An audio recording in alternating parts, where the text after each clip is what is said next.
Cet endroit est d'une grande importance pour l'histoire des protestants en général, mais aussi pour nous, adventistes du 7e jour. Les visiteurs des vallées vaudoises du nord de l'Italie sont frappés par la beauté du paysage, mais ces belles vallées sont aussi un témoignage de foi et de courage.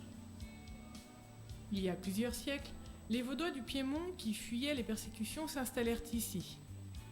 Ils y créèrent une école de formation pour missionnaires. Mais à nouveau, les persécutions les obligèrent à se cacher dans des grottes pour adorer Dieu.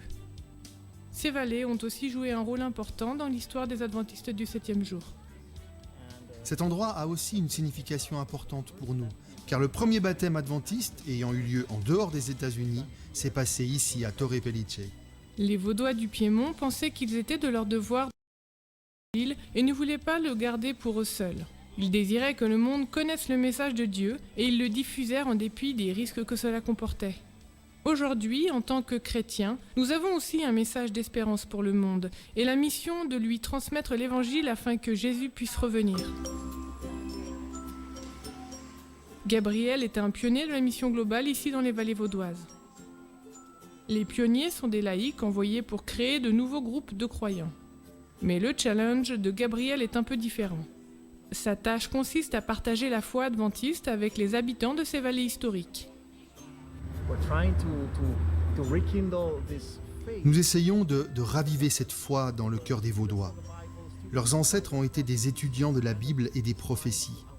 Aussi essayons-nous de faire renaître dans cette génération l'héritage que leurs pères ont abandonné. À présent, nous avons un petit groupe de 30 personnes, mais pas de présence adventiste continuelle dans les vallées vaudoises. Tous les membres viennent d'ailleurs, excepté 3 d'entre nous vivant dans les bâtiments de l'église. Les membres se réunissent souvent, mais doivent faire un long trajet pour venir à l'église ou pour étudier ensemble durant la semaine. Gabriel passe son temps à conduire et à faire grandir cette petite congrégation. Plusieurs dénominations sont présentes dans la vallée. Il y a une bonne présence protestante ici. Aussi pouvons-nous parler des choses spirituelles très librement. Il n'est pas rare de parler de Dieu. Bien que l'on parle facilement dans cette région du pays, les gens ont du mal à s'arrêter et à écouter vraiment. Gabriel n'est ici que depuis 1 an environ, mais il a été confronté à bien des défis en voulant partager la foi adventiste dans cette partie du monde. Nous vous le demandons. Priez pour les habitants de cette région. Priez aussi pour Gabriel, afin qu'il puisse faire briller sa lumière dans ces vallées.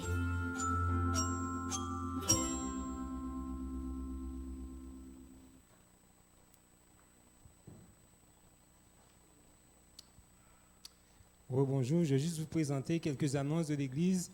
On vous rappelle que l'émission il est écrite pas un matin à 7h30 sur Canal V. Donc le thème de l'émission de demain matin, c'est l'histoire de Daniel, rebelle, bisexuel, avec le pasteur Rémi Ballet. Sabbat prochain, on va avoir ici au centre notre formation des disciples à 14h30 avec le pasteur Rémi Ballet. Et le thème, ce sera la communication au sein de la famille. Donc, vous êtes invités à assister à cette formation sabbat prochain, le 16 avril à 14h30. Vous savez que nous avons ici une petite bibliothèque donc, qui met à votre disposition des livres et aussi du matériel audio. Donc, je vais inviter les 2 responsables de la bibliothèque à venir nous faire une courte annonce concernant de nouveaux livres, Claire-Marie et Elsie.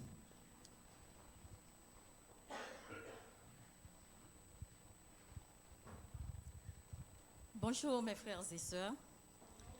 Et Elsie et moi, comme Jean-Robert l'a souligné, l'équipe de la bibliothèque, sommes venus aujourd'hui pour remercier tous ceux et celles qui continuent de nous donner des livres, des CD. Un gros merci à vous. Par la même occasion, je profite pour dire que la bibliothèque se trouve à l'étage supérieur et c'est ouvert tout de suite après le service de culte. Et cela chaque sabbat matin. Donc, la durée de l'emprunt est de 3 semaines, renouvelable sur demande.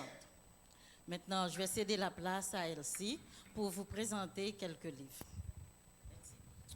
Oui, on a 2 livres de Jacques Doucan. C'est un commentaire de un commentaire de Daniel, c'est le soupir de la terre, et l'autre commentaire de Daniel sur l'Apocalypse, c'est toujours de Jacques Doucan. Ensuite, on a une collection pour les enfants, beaucoup de collections qui parlent de la persévérance, la bonté, et puis plusieurs autres sujets, la bonté, la persévérance, la foi, la croyance. Alors, pour les enfants, c'est disponible aussi en haut pour qu'ils puissent emprunter aussi comme les adultes. Merci. Merci beaucoup. Donc, c'est un service gratuit que le centre vous offre. On vous invite à aller voir Claire-Marie et Elsie après le culte chaque sabbat. À 11h, il va y avoir des classes pour les enfants. Donc, on va vous inviter à envoyer les enfants à leurs classes respectives. Et puis, tout de suite après le culte, on va avoir notre réunion de prière hebdomadaire avec le groupe de sentinelles. Donc, la réunion a lieu ici même dans la salle de culte. Si vous voulez passer un petit moment en prière, donc vous êtes cordialement invités à vous joindre à nous. À la fin du culte, on vous demande de rester assis et d'attendre de suivre les directives des diacres pour la sortie. Le prédicateur du jour, c'est le pasteur Teddy Bagassien, qui est le directeur de la jeunesse au niveau de notre fédération. Et le culte sera animé par notre sœur Ingrid Duval. Si vous avez un cellulaire, on vous demande s'il vous plaît de le fermer. On n'aimerait pas être dérangé pendant le culte. Je vous invite à rester dans un esprit de prière juste avant le début du culte. Passez un très bon sabbat, que Dieu vous bénisse.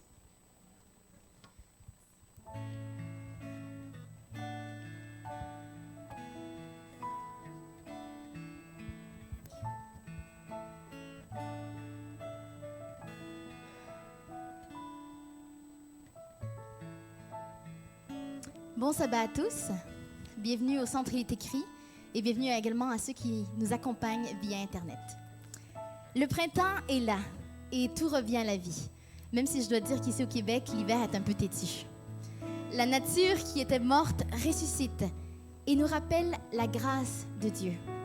Dans Psaume 1, versets 1 à 3, la Bible nous dit « Heureux l'homme qui ne marche pas selon le conseil des méchants, qui ne s'arrête pas sur les voies des pécheurs, et qui ne s'assit pas en compagnie des moqueurs, mais qui trouve son plaisir dans la loi de l'Éternel et qui la médite jour et nuit. Il est comme un arbre planté près d'un courant d'eau, qui donne son fruit en sa saison et dont le feuillage ne se flétrit point. Tout ce qu'il fait lui réussit. » Comme cette nature qui reprend vie, Dieu veut qu'on puisse être comme cet arbre, qui puisse grandir, porter fruit, porter de belles feuilles vertes, en étant près de lui, qui représente ce courant d'eau. Je vais vous inviter à vous mettre tous debout pour qu'on puisse invoquer le nom de l'Éternel.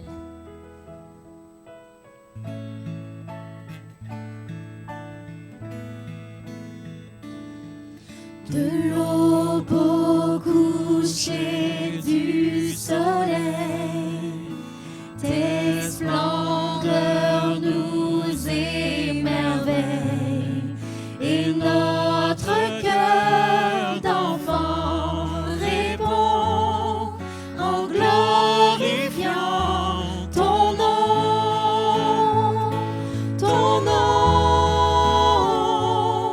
comme une tour aux quatre vents, ton nom nous rend fort à chaque instant, ton nom, que tous les peuples entonnent un chant, car aucun autre nom n'est plus grand que ton nom.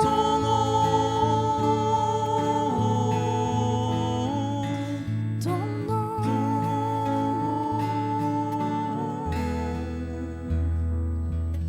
Jésus fortifie nos cœurs par ta grâce et ta splendeur, car c'est en toi que nous prions.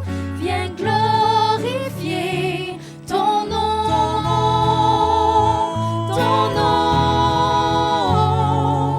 comme une tour aux quatre vents, ton nom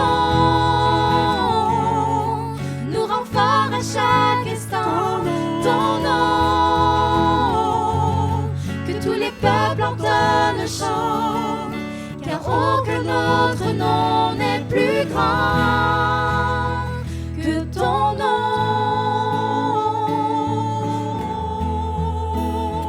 Que ton nom, que ton nom,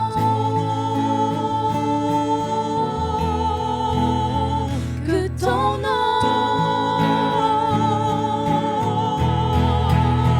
que ton nom, comme une tour aux quatre vents, ton nom nous rend fort à chaque instant, ton nom,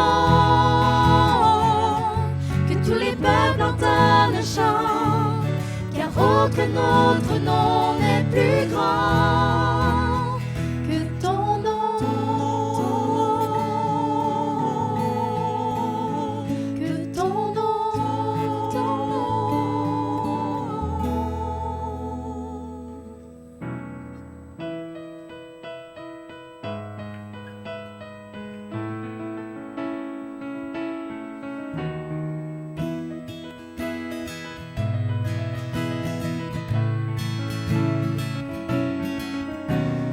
Il est exalté, le roi est au-dessus des cieux. Je veux le louer, il est élevé à jamais, exalté, et je loue son saint nom. Il est Seigneur, sa vérité règnera. Tout l'univers se réjouit en son saint nom. Il est exalté, le roi est au-dessus des cieux. Il est exalté. Il est exalté, le roi est au-dessus des cieux. Je veux le louer, il est élevé à jamais, exalté, et je loue son saint nom. Il est Seigneur, sa vérité règnera. Tout l'univers se réjouit en son saint nom. Il est exalté, le roi est au-dessus des cieux. Il est Seigneur. Il est Seigneur, sa vérité règnera. Tout l'univers se réjouit en son saint nom. Il est exalté, le roi est au-dessus des cieux. Il est exalté, le roi est au-dessus des cieux. Il est exalté, le roi est au-dessus des cieux. Amen. Je vous inviterai à vous asseoir.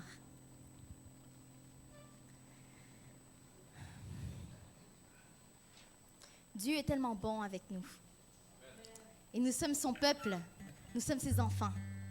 Il appelle tous les hommes, toutes les femmes, tous les enfants, tous les adolescents, les jeunes adultes à pouvoir faire partie de son armée. Qu'on puisse tous se lever fiers en disant que nous sommes enfants de Dieu. Je vais inviter en ce moment nos diacres à passer pour les dîmes et offrandes avec les paniers pour que nous puissions rendre à Dieu ce qui lui appartient. Dieu a une armée.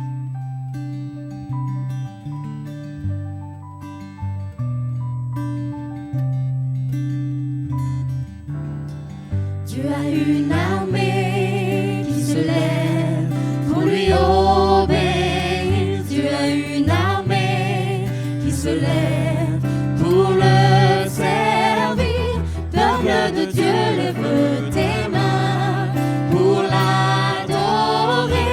Peuple de Dieu, ouvre ta bouche. Dieu veut parler.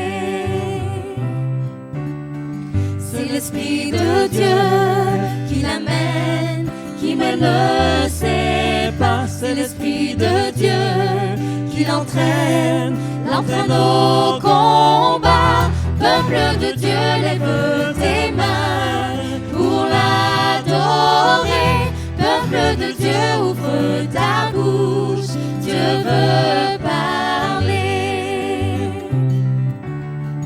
À l'agneau de Dieu soit la gloire dans les lieux très hauts. À l'agneau de Dieu la victoire, vive notre héros. Peuple de Dieu, lève tes mains pour l'adorer. Peuple de Dieu, ouvre ta bouche, Dieu veut parler. Peuple de Dieu, lève tes mains pour l'adorer. Peuple de Dieu, ouvre ta bouche, Dieu veut parler. Peuple de Dieu, lève tes mains pour l'adorer. Peuple de Dieu, ouvre ta bouche, Dieu veut parler. On va reprendre le troisième couplet. À l'agneau de Dieu soit la gloire dans les lieux très hauts. À l'agneau de Dieu la victoire, vive notre héros. Peuple de Dieu, lève tes mains pour l'adorer. Peuple de Dieu, ouvre ta bouche, Dieu veut parler. Laisse que Dieu puisse te parler. Prions. Père éternel, Dieu tout-puissant, Dieu de l'univers, nous voulons te remercier ce matin et nous voulons venir en obéissance, te remettre, Seigneur, nos dîmes et offrandes. Que tu puisses, Seigneur, bénir cet argent et bénir aussi l'argent qui nous reste et que tu pourvoies, Seigneur, pour chacune de nos familles. Seigneur, que tu puisses bénir cette Église, cette grande famille, Seigneur, que nous formons et que nous puissions continuer à donner, Seigneur, à notre communauté, à notre voisinage, à cette Église. Nous te prions au nom de ton Fils Jésus. Amen.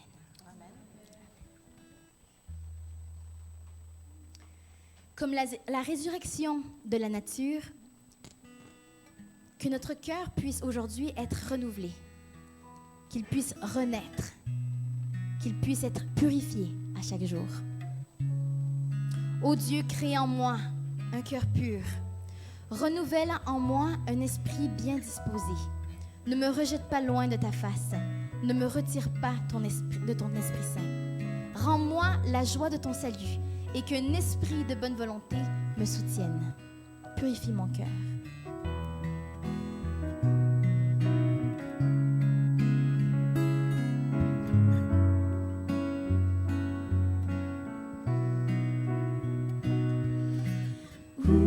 Purifie mon cœur, rends-moi aussi pur que l'or et l'argent. Purifie mon cœur, rends-moi aussi pur que l'or. Feu du fondeur,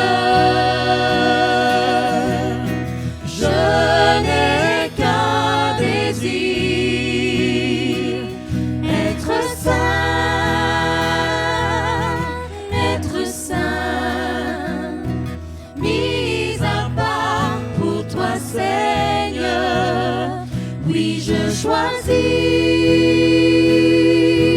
d'être saint, mis à part pour toi mon seul maître, et prêt à t'obéir.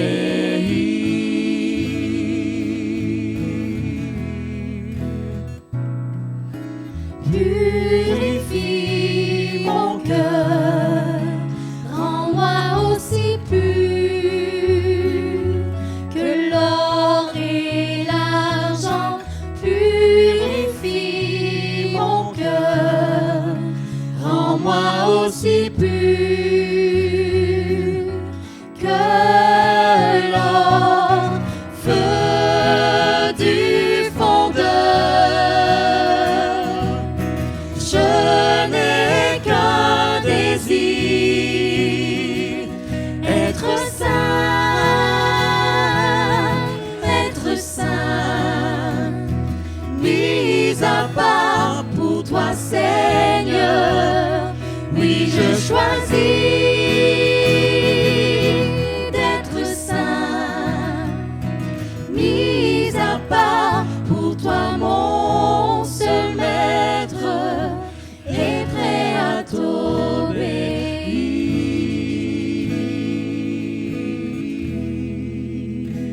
veux chanter un chant d'amour pour mon Sauveur, pour toi Jésus.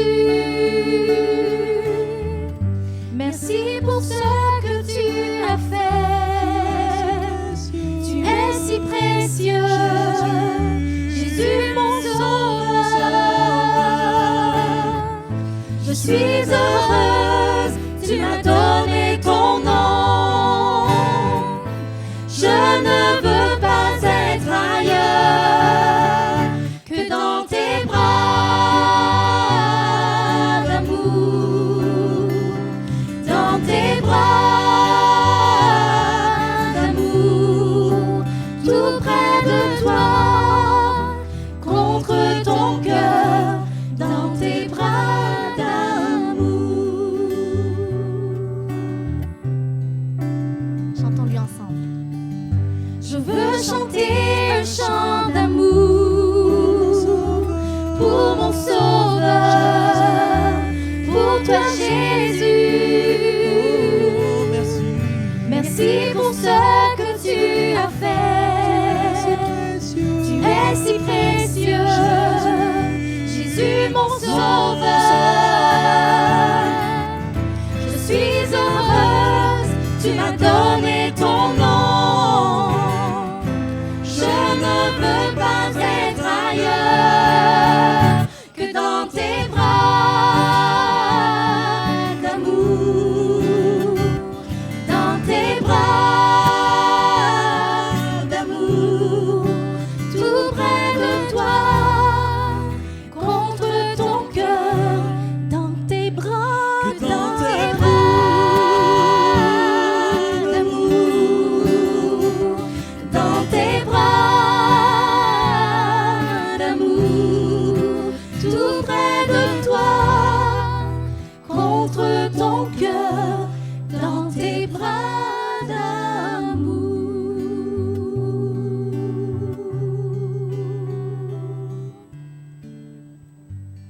Oui, Seigneur, nous voulons être dans tes bras.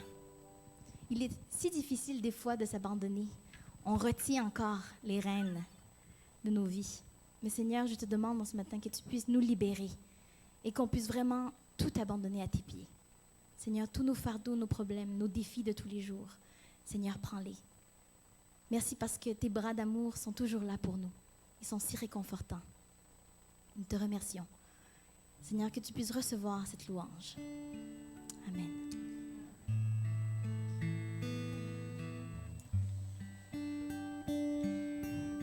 Hébreux 6,19 dit « Cette espérance, Jésus, sa grâce, nous la possédons comme une ancre de l'âme, sûre et solide. Elle pénètre au-delà du voile. » Oui, Seigneur, tu es mon ancre, tu es ma voile. Je veux te faire complètement confiance.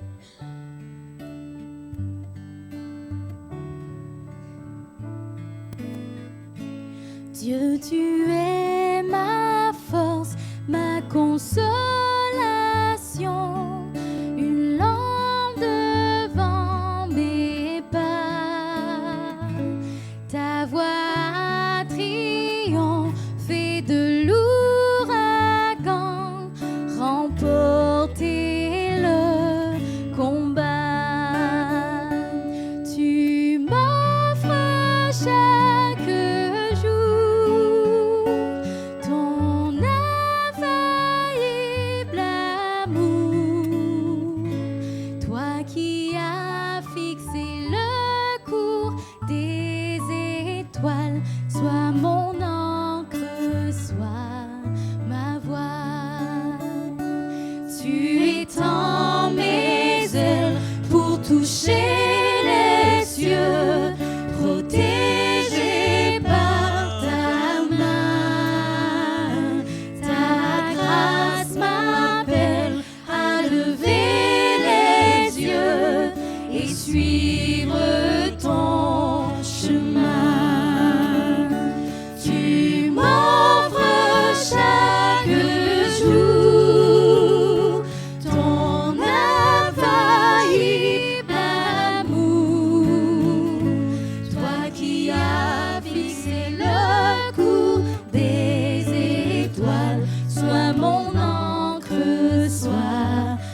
Bon sabbat à tous.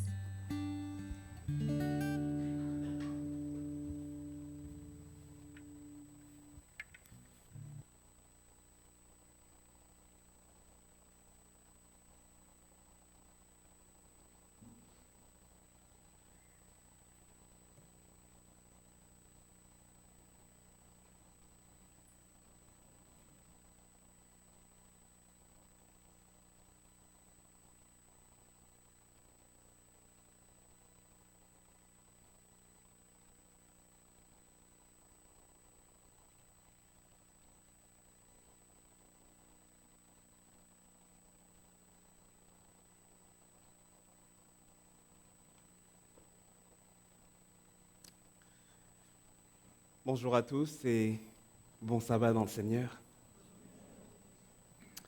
On a énormément de plaisir à être ensemble ce matin.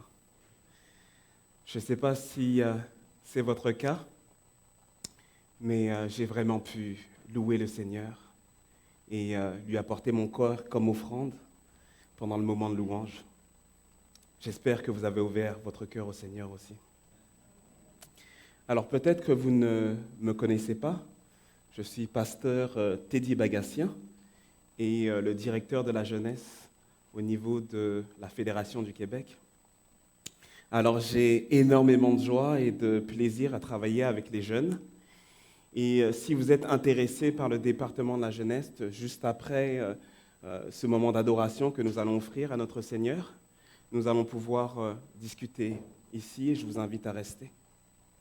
Non seulement je partagerai avec vous certains des plans, mais aussi la vision pour le département de la jeunesse au niveau de la fédération. Mais vous aurez aussi l'opportunité de me poser certaines questions et moi aussi de partager des événements afin de mieux pouvoir vous servir. Je ne sais pas si c'est possible, est-ce qu'on peut voir la page Facebook du département de la jeunesse de la Fédération du Québec? Mais l'une des choses qu'on nous dit assez souvent, c'est qu'on ne sait pas ce qui se passe au niveau du département de la jeunesse et on a des petits problèmes de communication. Sachez qu'il y a environ un mois, nous avons ouvert une page Facebook et il y a environ plus de 300 personnes inscrites à cette page-là.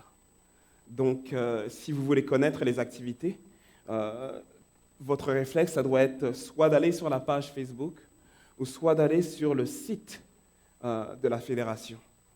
Parce que lorsqu'on va sur le site, les informations sont là, elles sont mises à jour. Et nous faisons des séminaires, nous organisons des événements pour vous. Donc si vous n'êtes pas au courant, c'est un problème. Donc nous essayons de pallier à ce problème-là et nous vous encourageons très fortement à aller soit sur la page Facebook et à l'aimer, afin que vous puissiez recevoir vos informations directement, mais aussi d'aller sur la page de la fédération. Maintenant que j'ai fini de vous parler de la communication, on va entrer en communication avec le Seigneur, si vous le voulez bien. Je vais vous inviter à incliner la tête afin que nous puissions lui parler. Seigneur Jésus éternel, nous sommes là, tes enfants, afin de te louer, t'adorer, te rendre un culte qui te soit agréable, mais aussi afin que tu puisses nous parler et toucher notre cœur. Alors s'il te plaît, Seigneur, parle-nous ce matin, au nom de Jésus. Amen. Il y a de cela plusieurs années, j'étais étudiant dans notre université, sur le campus à CUC, qui est maintenant Burman University. Et j'ai eu le privilège de me rendre en Amérique centrale pour un voyage, un cours d'été.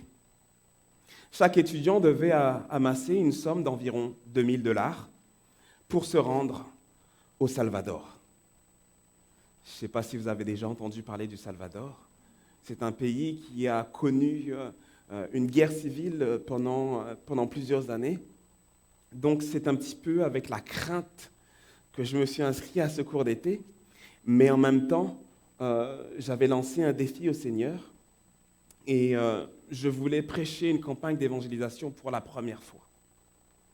Donc, lorsque je suis arrivé au Salvador, à la capitale qui s'appelle San Salvador, l'église que l'on m'a confiée se trouvait environ à 30 minutes de notre hôtel.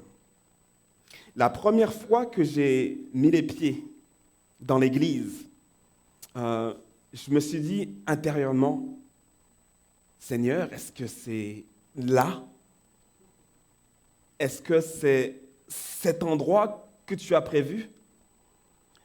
Parce que le quartier était vraiment bizarre, ça avait l'air dangereux, mais le bâtiment n'avait pas l'air d'une église. Lorsque je suis rentré, c'était sombre, à peine éclairé. C'était une petite pièce minuscule. Et vraiment, j'ai douté du fait que le Seigneur ait choisi ce lieu. Moi, je n'aurais jamais choisi ce lieu-là pour une campagne d'évangélisation. Mais très, très rapidement, à vitesse grand V, la salle a commencé à se remplir. Elle s'est remplie de personnes, mais de chaleur humaine aussi. Les Salvadoriens ont cette manie, cette habitude de sourire. Lorsqu'ils rentrent dans un lieu, malgré leur misère, ils sourient énormément. Alors, la pièce a commencé à se remplir à l'intérieur, mais aussi à l'extérieur. Très, très rapidement, nous avons réalisé que la pièce était trop petite. Donc, nous avons mis des chaises sur le perron de l'église, sur les deux côtés de l'église, et les gens étaient rassemblés pour écouter la parole de Dieu, pour écouter l'Évangile. Vous savez, au bout de 3 semaines, nous étions comme une famille. Il y a eu une amitié sincère, une amitié profonde qui s'est développée entre nous. Et je suppose que c'est certainement ce que David nous parle au psaume 133. Vous savez, au psaume 133, c'est un psaume que David a écrit et il nous parle de la communion fraternelle. Et voici ce qu'il dit.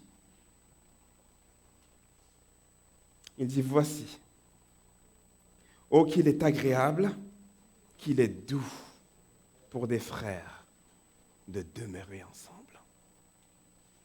Vous savez, la communion fraternelle, c'est tellement bon que David dit que c'est comme une huile d'onction.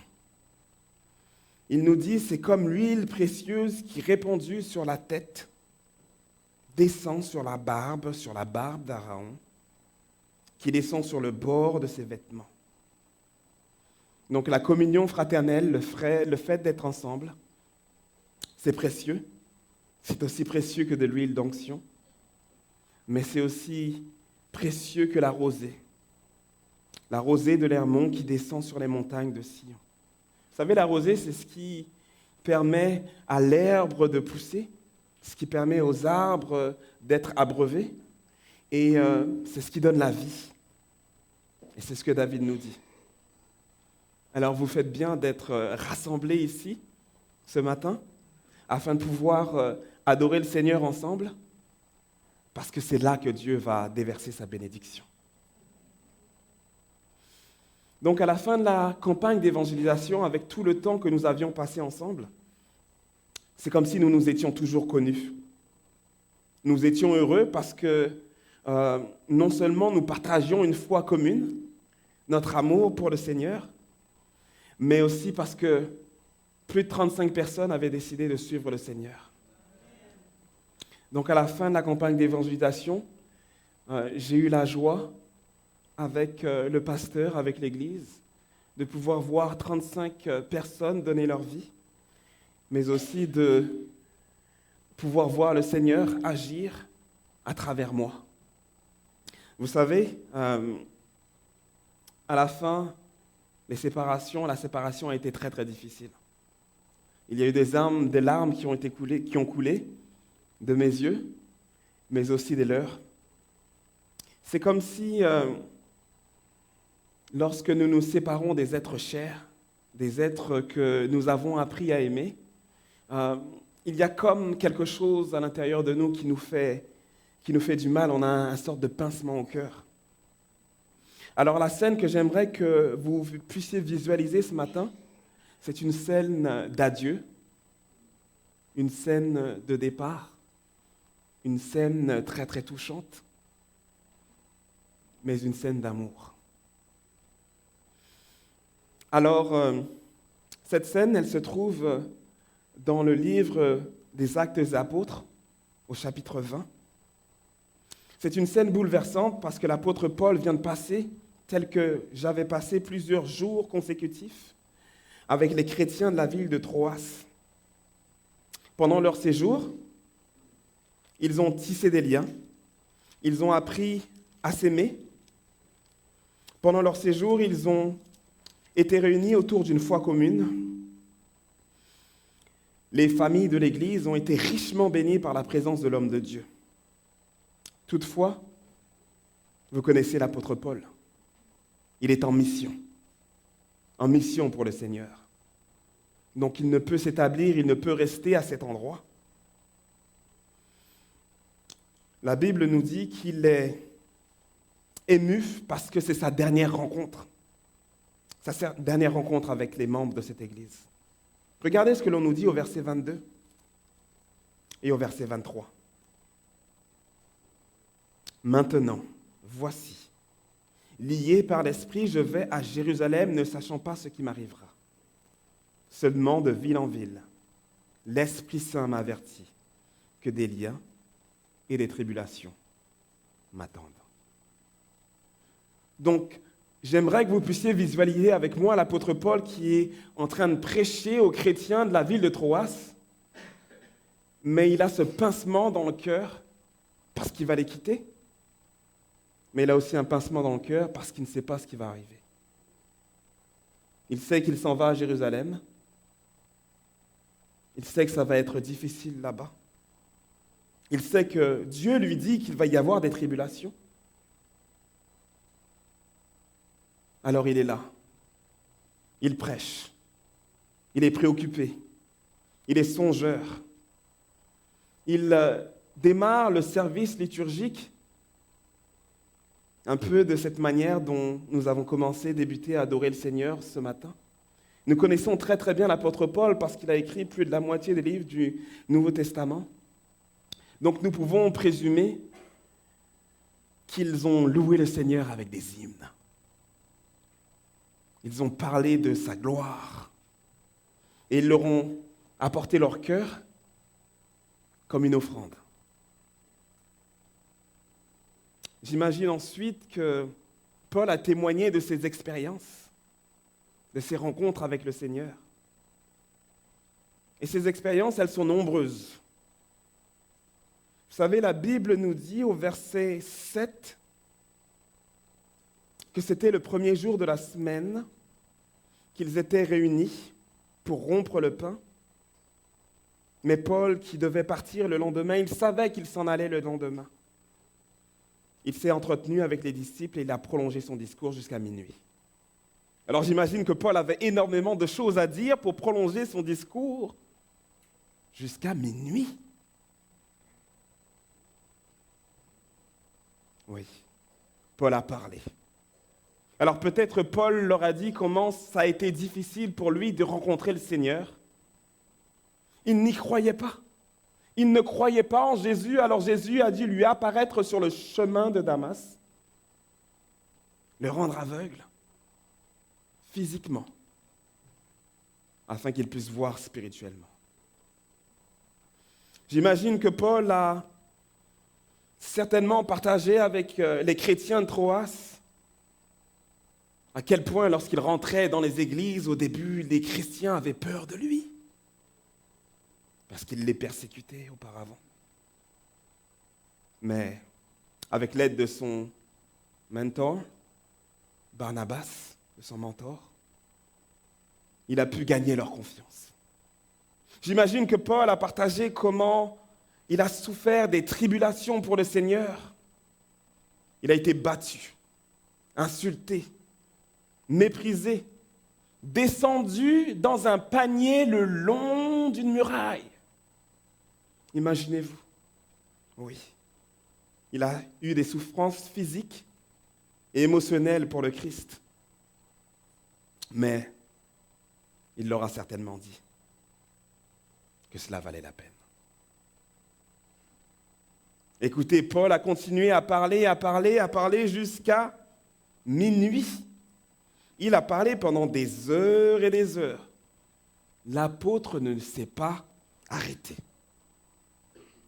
Il venait de passer 6 jours avec les chrétiens de la ville de Troas. Mais il avait encore tant à dire. Alors j'aimerais faire un petit exercice avec vous. Je me sens inspiré, poussé par le Saint-Esprit ce matin. Et puis, je pense que nous pouvons rester ensemble toute l'après-midi, certainement jusqu'à tard dans la soirée, peut-être jusqu'à minuit, qui sait.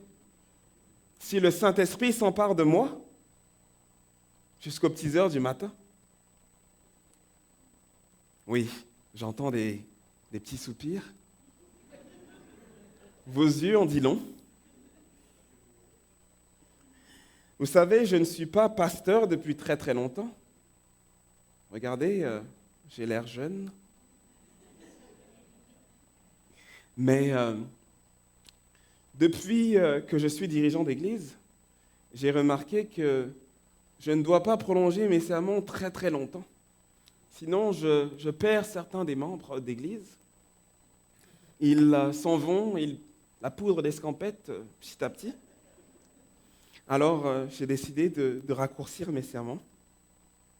Au début de l'année, on a eu les 10 jours de prière dans notre église. Je ne sais pas si vous l'avez eu aussi, mais l'église était censée se réunir pendant 10 jours, prier.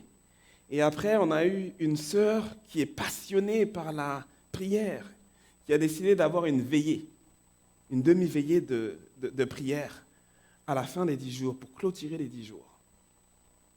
Donc, notre sœur passionnée a été près des membres d'église et leur a partagé à quel point il était important pour nous de nous réunir et de prier ensemble. Cette fois-ci, elle a décidé que nous commencions notre veillée à minuit pour terminer à 6 heures du matin. Elle s'est dit que si nous commençons à 18 heures, les gens, après la journée de sabbat, vont être très très fatigués. Donc, qu'il vaut mieux commencer à minuit. Les gens auraient le temps de rentrer à la maison, de se reposer et de venir en plein milieu de la nuit pour louer le Seigneur et prier. Malheureusement, lorsque je suis arrivé à minuit à l'église, nous étions juste 2 ou 3 pèlerins. Vers 5 heures du matin, certains membres de l'église ont commencé à arriver. Peut-être qu'ils en senti l'odeur du petit déjeuner. Donc cette fois-ci, ça n'a pas marché. La fois d'avant, elle avait décidé de commencer la demi-veillée à 18h pour terminer à 6h. Mais les frères et sœurs de l'église étaient fatigués après cette longue journée de sabbat.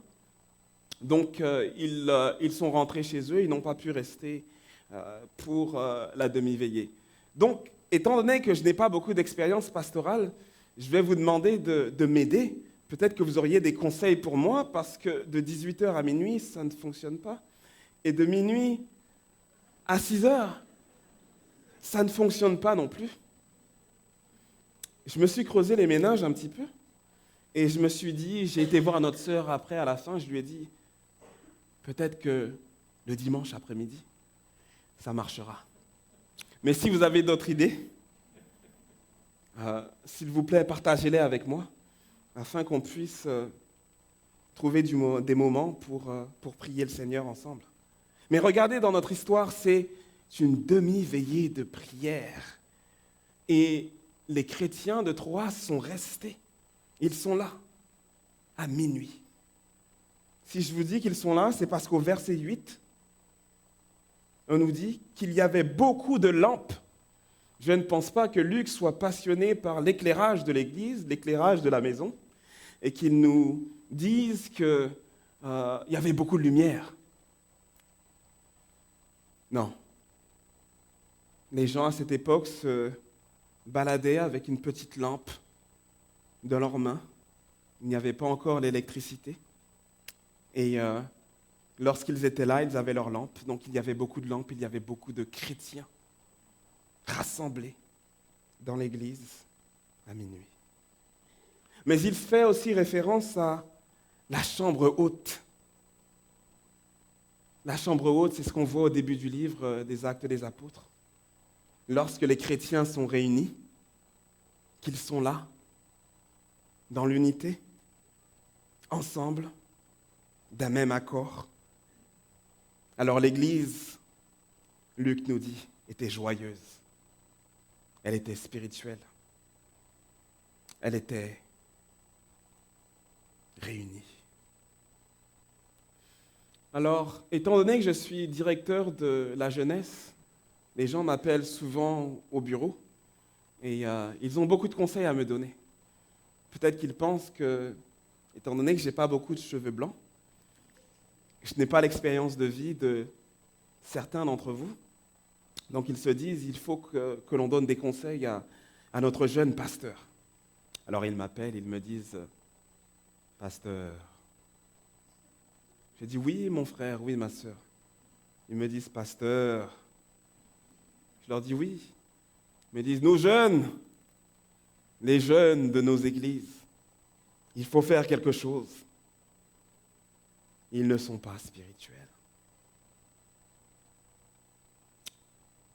Alors moi, je les renvoie au livre des Actes et je leur demande quel est le climat social de leur église. Est-ce que c'est une église unie? Est-ce que c'est une église spirituelle? Est-ce que c'est une église dans laquelle on partage la parole de Dieu? Est-ce que c'est une église dans laquelle on a la joie d'être ensemble? Est-ce qu'il y a la communion fraternelle dans leur église? Vous savez, je rencontre beaucoup de jeunes.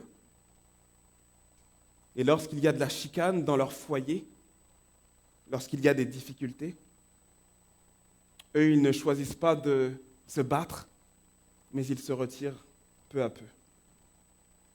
Alors ils me disent, pasteur, dès que j'ai l'âge, moi je m'en vais. Je partirai de ce lieu-là.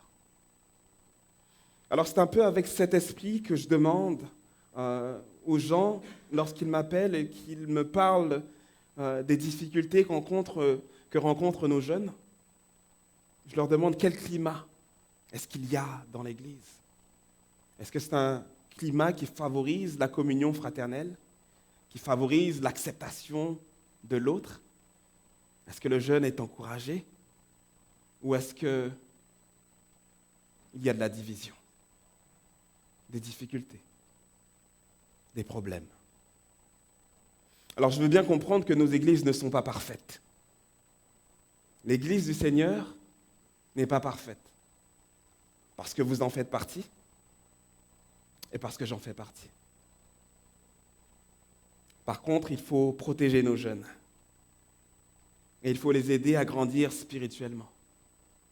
On ne peut pas demander à un enfant, spirituel bien sûr, d'être quelqu'un de mature, quelqu'un de mûr, quelqu'un de solide, ancré dans le Seigneur, qui lorsque vent et marée arrivera, restera planté dans l'église de l'Éternel. C'est notre objectif, mais on doit les protéger. Mais dans notre église, l'église dans laquelle nous sommes en train de parler, l'église dans laquelle l'apôtre Paul est en train de prêcher, il est minuit et on a un jeune homme qui est là. Alors nous venons de voir que nous avons de la difficulté des fois d'être là en plein milieu de la nuit, à l'église. Mais ce jeune homme, au verset 9, qui s'appelle Eutychus, se trouve dans l'église du Seigneur à minuit. Alors, bien que Eutychus soit fatigué, bien qu'il ait envie de s'endormir et qu'il sent que le sommeil le prend, il reste dans l'église du Seigneur parce qu'il fait bon d'être dans l'église du Seigneur.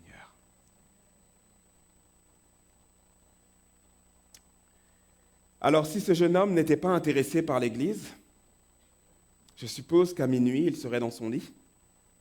S'il n'était pas intéressé par l'église du Seigneur, je suppose qu'à minuit, il serait peut-être en train de flâner, en train d'être avec ses amis. S'il n'était pas intéressé par l'église du Seigneur, je suppose qu'il aurait trouvé des meilleures choses à faire que de rester dans l'église à minuit.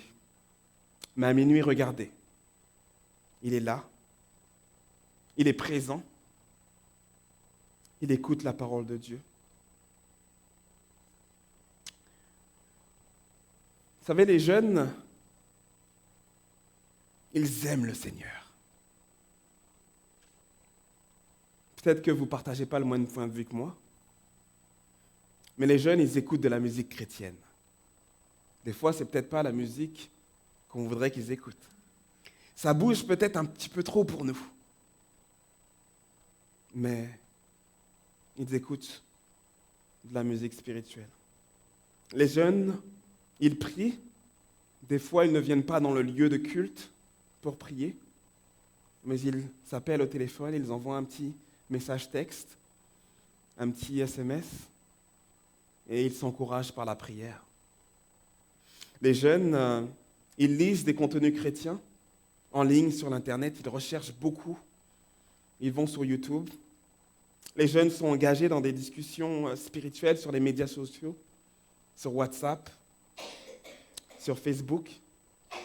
Et si vous allez regarder leur mur Facebook, vous allez voir qu'ils postent assez souvent des choses de Dieu.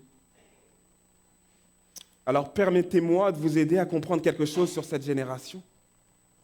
La génération Y, qui est la génération des enfants qui sont nés depuis les années 80 et après, cette génération-là, c'est une génération qui est différente de la nôtre.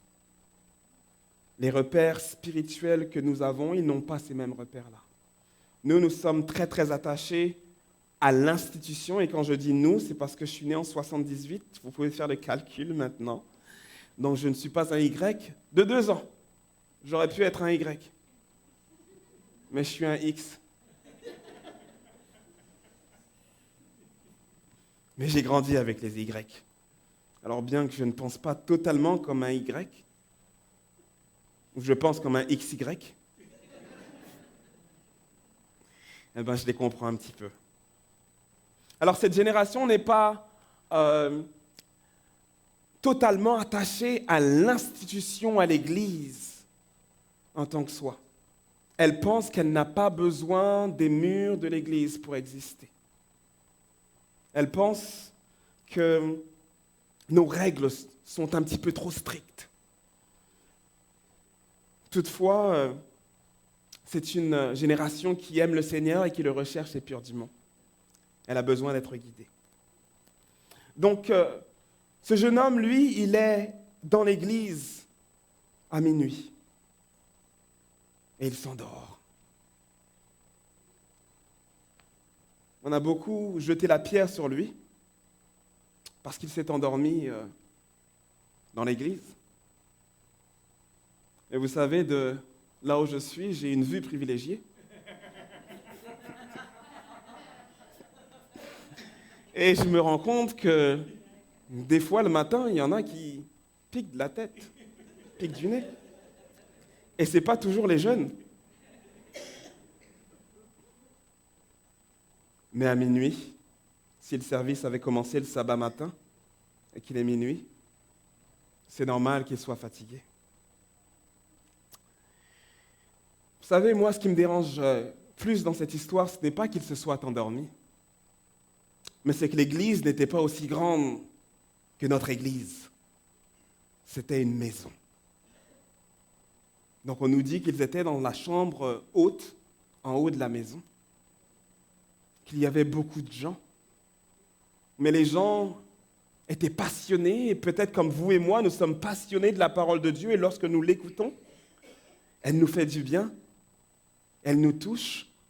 Donc j'imagine qu'ils étaient captivés par les paroles de l'apôtre, les paroles de l'apôtre Paul. Mais ils n'ont pas remarqué que ce jeune était là, qu'il était en danger sur le bord de la fenêtre et qu'il s'endormait. Moi, ce que je préconise que nos églises soient des lieux de rencontre. Des lieux de rencontre pour les jeunes, mais aussi pour les moins jeunes et pour les moins jeunes. Que nos églises soient des lieux où l'on prenne soin les uns des autres. Des lieux où l'on aide les jeunes à grandir spirituellement. Parce que je ne sais pas si vous vous rappelez, peut-être que ça fait longtemps que vous étiez jeune biologiquement. Peut-être que vous vous sentez jeune, mais assez souvent, il y a des gens qui s'inscrivent pour des activités de la jeunesse. Et ils sont jeunes ici, au niveau de la tête. Mais ils ne sont pas jeunes biologiquement. Alors pour certaines des activités qu'on organise, il n'y a pas de souci, on peut être ensemble. Mais pour d'autres activités, je leur demande d'être jeunes biologiquement. Donc peut-être que vous ne vous rappelez pas ce que c'est que d'être jeune biologiquement. Mais être jeune biologiquement, c'est être insouciant. Être jeune biologiquement, c'est remettre toutes les choses en question. Être jeune biologiquement, c'est avoir ce sentiment d'invincibilité Superman ou Wonder Woman. Être jeune biologiquement. Et j'en ai 2 à la maison. Ils pensent tout savoir. Papa connaît rien. Être jeune biologiquement, c'est penser qu'on a plus d'expérience que ceux qui sont passés au travers des mêmes expériences que nous. Oui. Alors il faut qu'on encadre notre jeunesse. Si nous voulons, et ce que la Bible préconise, et ce que la Bible nous montre, c'est une église qui est interculturelle, mais aussi intergénérationnelle. Ce n'est pas une église où on a les jeunes d'un côté et les moins jeunes de l'autre. Mais c'est une église où nous sommes ensemble. Si je regarde le ministère de l'apôtre Paul, si l'apôtre Paul a eu un ministère qui ait porté autant de fruits, c'est parce qu'il y a un homme, un mentor, qui a décidé de le prendre par la main et de lui montrer ce que c'est que d'être un homme spirituel. Cet homme-là, c'est Barnabas. Alors, on recherche des Barnabas dans l'Église du Seigneur. On recherche des hommes et des femmes qui vont se décider de prendre un jeune par la main, de l'aider à grandir et à connaître ce que c'est que d'être un homme spirituel selon le Seigneur. La Bible nous dit dans le livre des Actes, et c'est encore la même personne qui nous le dit, c'est Luc.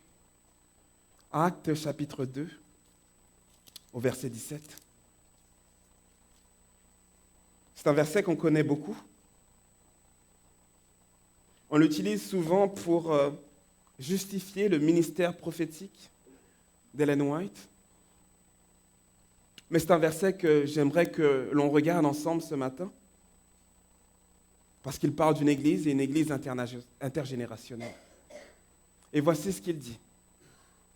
Dans les derniers jours, je répandrai quoi? Mon esprit sur toute chair. Non pas sur les jeunes uniquement, sur leurs parents uniquement, ou sur nos aînés, mais sur tout le monde. Et si, comme si nous n'avions pas compris, ou il y aurait une possibilité d'ambiguïté, Luc nous dit, vos fils et vos filles. Donc ce n'est pas une église misogyne, mais c'est une église qui accepte le ministère des hommes et le ministère des femmes. Prophétiseront. Vos jeunes gens auront des visions. Et vos vieillards, vos aînés, auront des songes. C'est ça l'église du Seigneur. C'est une église où chacun a sa place. C'est une église où les dons sont acceptés. Et c'est une église où les dons sont reconnus et valorisés. Gardons un regard sur nos jeunes. Soyons intentionnels pour que le ministère à l'Église soit un ministère de présence, afin que nous puissions travailler ensemble pour la gloire du Seigneur. Parce que lorsque Dieu donne des dons et des talents, c'est pour que nous puissions les utiliser. Alors nous allons chanter maintenant, ensemble.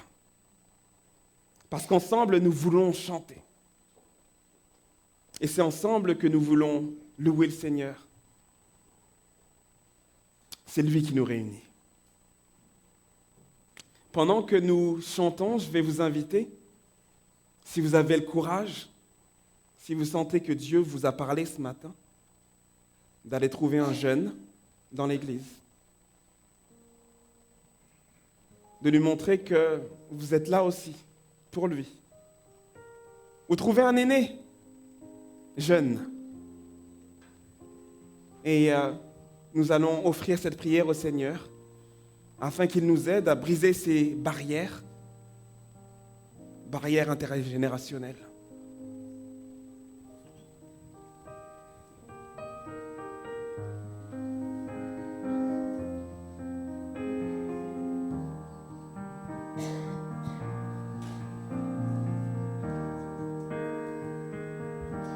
Ensemble nous pouvons chanter, ensemble nous pouvons prier, élever nos voix et adorer celui qui nous a réunis.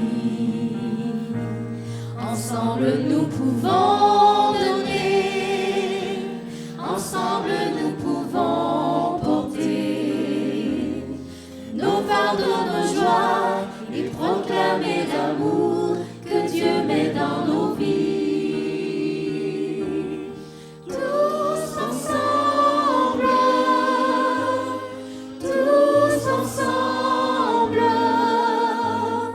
nous pouvons montrer son amour au monde entier. Ensemble nous pouvons chanter, ensemble nous pouvons prier, élever nos voix et adorer celui qui nous a réunis. Élever nos voix et adorer celui qui nous a réunis.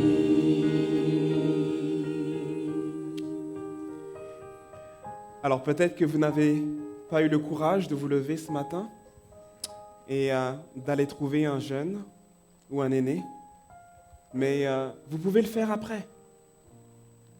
Vous pouvez le faire après, vous avez tout le temps. Maintenant, nous allons demander au Seigneur de bénir son Église. Seigneur Jésus éternel, tu es bon envers nous. Tu nous envoies des messages afin que ton Église soit une Église parfaite parce que tu la rends parfaite, mais une Église unie, une Église intergénérationnelle et interculturelle. Bénis les jeunes, bénis leurs parents et bénis les aînés.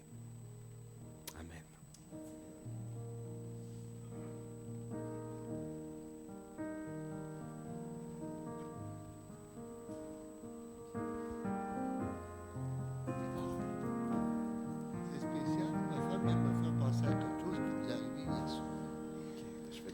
Ensemble nous pouvons chanter, ensemble nous pouvons prier, élever nos voix et adorer celui qui nous a réunis.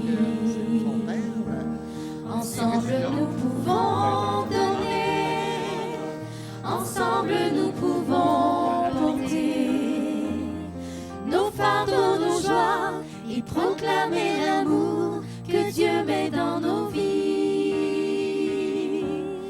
Tous ensemble,